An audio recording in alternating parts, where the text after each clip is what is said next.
মুস্তাফিজুর রহমানের আইপিএল থেকে বাদ পড়া, ভারতে বিশ্বকাপ খেলতে বাংলাদেশের আপত্তি প্রকাশ সহ বিভিন্ন ইস্যু নিয়ে সরগরম বাংলাদেশের ক্রিকেট আঙ্গন। এবার এই তালিকায় যুক্ত হলো বিসিবি পরিচালক এম নাজমুল ইসলামের তামিম ইকবালকে করা বিতর্কিত মন্তব্য। সম্প্রতি সামাজিক যোগাযোগ মাধ্যম ফেসবুকে এক পোস্টে সাবেক টাইগার অধিনায়ক তামিম ইকবালকে ভারতীয় দালাল বলে মন্তব্য করেছেন বিসিবি পরিচালক নাজমুল। একজন বিসিবি পরিচালকের এমন মন্তব্যে হতাশ লোকাল ক্রিকেটাররা।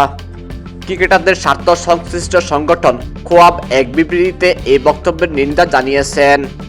তবে এবার এই বিষয়ে বিসিবি পরিচালক নাজমুলের পক্ষ নিয়ে মন্তব্য করেন কণ্ঠশিল্পী আসিফ আকবর।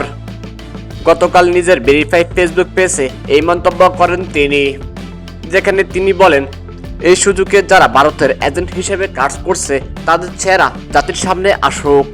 যারা 15 বছর ফ্যাসিস্টের সাথে ছিল তাদের মুখোশটা নিজেরাই উন্মোচন করুক। এর নৈপথ্যে যারা আছে তারা খুব শীঘ্রই সামনে এসে পড়বে।